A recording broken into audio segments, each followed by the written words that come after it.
kami dari kelompok 2 akan membawakan makalah kami yang berjudul Akhlak terhadap Allah Subhanahu wa taala. Adapun anggota dari kelompok kami yaitu Sheila, Nur Alisa Bahar, Enun Jaria, dan saya sendiri Ramadan Bahtiar.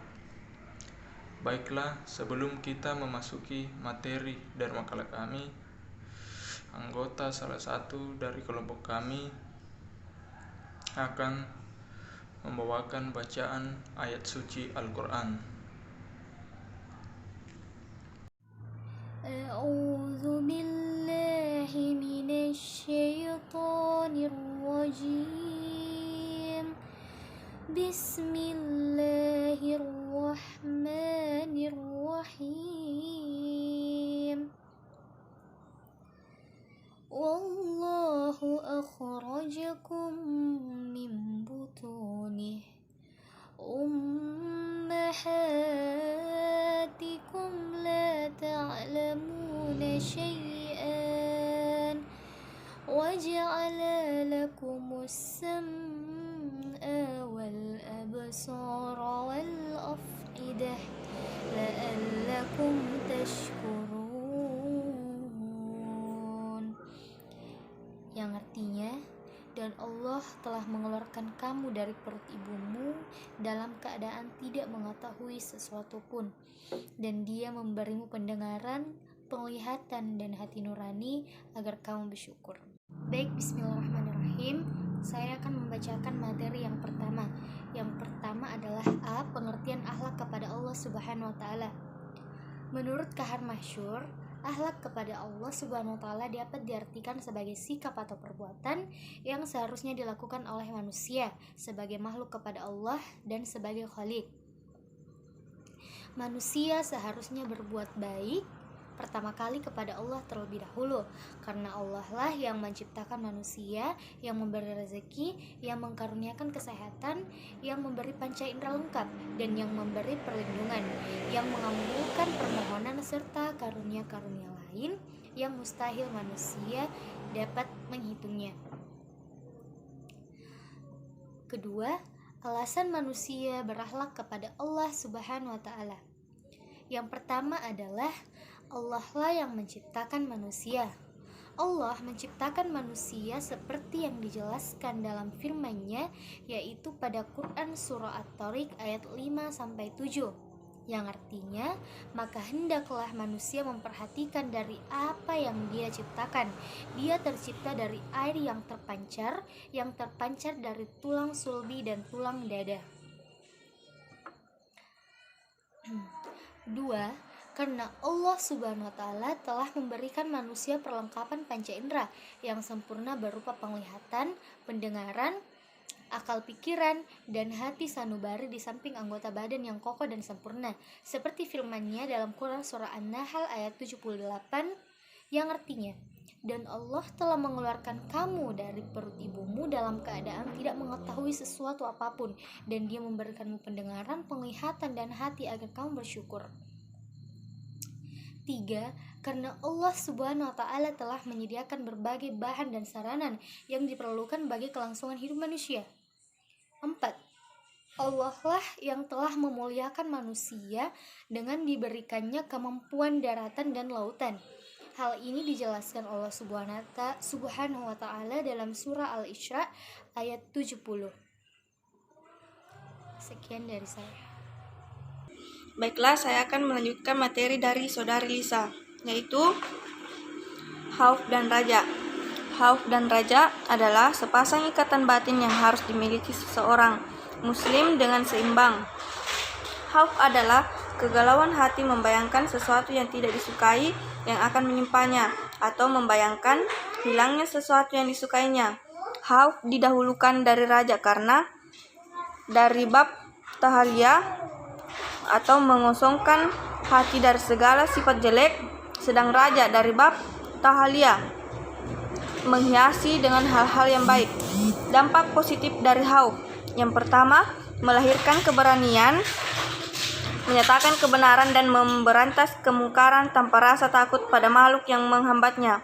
Yang kedua, menyadarkan manusia untuk tidak melakukan kemaksiatan dan hal-hal yang diharamkan Allah Subhanahu wa taala. Raja atau harap adalah memautkan hati pada sesuatu yang disukai pada masa yang akan datang. Bila beribadah dan beramal, dia penuh harap ibadah dan semua amalannya akan diterima dan dibalas oleh Allah Subhanahu wa taala dengan balasan yang berlipat ganda. Bila berbuat maksiat kemudian menyadarinya, dia segera minta ampun dan penuh harap Allah Subhanahu wa taala akan mengampuninya. Khauf dan raja harus berjalan seiringan dan seimbang. Jika hanya membayangkan azab Allah Subhanahu wa taala, maka akan timbul putus asa untuk dapat masuk surga. Sebaliknya, jika hanya membayangkan rahmat Allah Subhanahu wa taala saja, semua akan bisa masuk surga. Materi selanjutnya, tawakal. Tawakal adalah membebaskan hati dari segala ketergantungan kepada selain Allah Subhanahu wa taala dan menyerahkan segala sesuatu kepadanya. Tawakal harus diawali dengan kerja keras dan usaha yang maksimal atau ikhtiar. Islam memerintahkan kepada umatnya untuk mengikuti sunnatullah tentang hukum sebab akibat. Artinya bahwa usaha harus selalu dilakukan terlebih dahulu, setelah itu hasil diserahkan sepenuhnya kepada Allah Subhanahu wa taala. Usaha tanpa pertolongan Allah Subhanahu wa taala adalah sia-sia. Oleh sebab itu, seorang muslim tidak menggantungkan diri sepenuhnya kepada ikhtiar. Hikmah tawakal. Pertama, sikap tawakal sangat bermanfaat sekali untuk mendapatkan ketenangan batin. Orang yang berusaha dengan sungguh-sungguh, dengan perencanaan yang matang, ternyata masih berhasil. Dia tidak akan berputus asa dan menganggapnya sebagai musibah. Sebaliknya, jika berhasil, maka ia akan bersyukur dan tidak sombong karena meyakini semua itu hanya datang dari Allah Subhanahu wa taala. Kedua, tawakal memberikan rasa kepercayaan diri kepada seseorang untuk menghadapi masa depan. Yang penting berusaha sekuat tenaga dan menyerahkan hasil sepenuhnya kepada Allah Subhanahu wa taala. Hikmah tawakal. Pertama, sikap tawakal sangat bermanfaat sekali untuk mendapatkan ketenangan batin. Orang yang berusaha dengan sungguh-sungguh dengan perencanaan yang matang ternyata masih berhasil. Dia tidak akan berputus asa dan menganggapnya sebagai musibah. Sebaliknya, jika berhasil maka ia akan bersyukur dan tidak sombong karena meyakini semua itu hanya datang dari Allah Subhanahu wa taala. Kedua, tawakal memberikan rasa kepercayaan diri seseorang menghadapi masa depan. Yang penting berusaha sekuat tenaga dan menyerahkan hasil sepenuhnya kepada Allah Subhanahu wa taala. 5. Syukur. Syukur ialah memuji si pemberi nikmat atau kebaikan yang telah dilakukannya. Syukur seorang hamba terdiri atas 3 hal, yaitu mengakui nikmat di dalam batin, membicarakannya secara lahir dan menjadikannya sebagai sarana untuk mendekatkan diri kepada Allah Subhanahu wa taala. Muraqabah. Yang dimaksud muraqabah adalah kesadaran seorang muslim bahwa ia selalu dalam pengawasan Allah Subhanahu wa taala. Kesadaran itu lahir dari keimanan bahwa Allah Subhanahu wa taala dengan sifat ilmu, basar dan sama, mengerti, melihat dan mendengar, mengetahui apa saja yang dilakukan manusia kapan dan di mana saja. Allah Subhanahu wa taala juga mengerti apa yang dipikirkan dan dirasakan oleh manusia. Muhasabah. Kesadaran akan pengawasan Allah Subhanahu wa taala akan mendorong seorang muslim untuk melakukan muhasabah atau evaluasi terhadap amal perbuatan, tingkah laku dan sikap hatinya sendiri. Dalam hal ini, muraqabah berfungsi sebagai jalan menuju muhasabah. Manfaat muhasabah. Pertama, untuk mengetahui kelemahan diri agar dapat memperbaikinya. Kedua, untuk mengetahui hak Allah Subhanahu wa taala. Ketiga, untuk mengurangi beban hisab esok hari. Taubat. Taubat berakar dari kata tabah yang berarti kembali. Jadi taubat adalah kembalinya seseorang dari sifat-sifat tercela menjadi sifat-sifat terpuji. Kembali dari perbuatan maksiat menjadi perbuatan yang taat. Kembali dari yang dibenci Allah Subhanahu wa taala ke sesuatu yang diridhoi Allah Subhanahu wa taala. Dimensi taubat. Taubat seorang dikatakan sempurna jika memenuhi sebagai berikut. Pertama, menyadari kesalahan. Kedua, menyesali kesalahan. Ketiga, memohon ampun kepada Allah Subhanahu wa taala. Keempat, berjanji untuk tidak mengulanginya. Ikhlas. Dalam melakukan dan mengahlaki seseorang, terkadang seseorang masih bingung apakah perbuatan yang dilakukannya dengan tulus ataukah berniat untuk meminta jasa, ria, ingin mendapatkan sesuatu atau untuk dikenal, populer. Hal tersebut yang menjadi pertanyaan besar bagi seorang muslim. Bagaimanakah bisa seseorang muslim berusaha baik dan tulus kepada seseorang yang lain tetapi dengan tujuan imbal jasa atau minta jasa? Inikah muslim yang sebenarnya? Oleh sebab itu, hendaklah seorang itu mengetahui kata ikhlas dan maknanya yang sesungguhnya agar seseorang muslim tidak terjerumus oleh kata ikhlas. Oke, baik, selanjutnya saya akan menjawab pertanyaan dari saudara Hajran Yasmin Suci, perwakilan dari kelompok 3, yang dimana pertanyaannya adalah bagaimana cara menumbuhkan dan menguatkan khauf dan raja di dalam hati atau diri kita sebagai bentuk akhlak kepada Allah Subhanahu wa taala.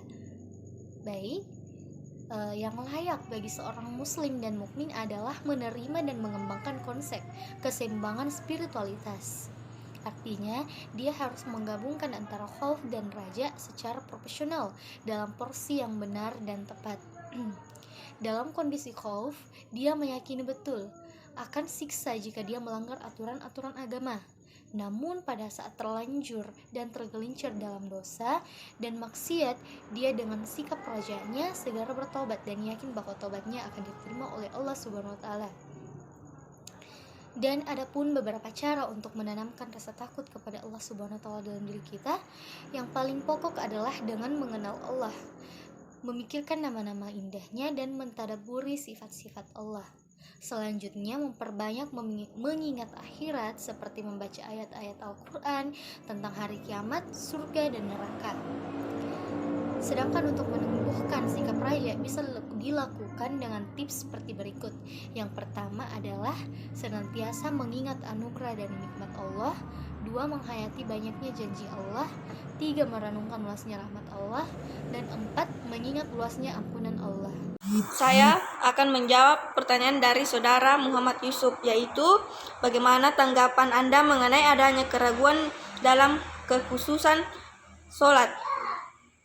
Apakah hal tersebut bisa membatalkan cinta kepada Allah Subhanahu wa taala? Jawabannya yaitu, jadi secara garis besar, khusyuk berarti al-hudlu, yang bermakna kepasrahan jiwa dan raga kepada Allah yang disertai dengan kerendahan hati. Khusyuk merupakan salah satu hal yang sangat didambakan oleh setiap muslim dalam sholatnya, sehingga kekhusyukan merupakan sesuatu yang harus diupayakan dalam sholat.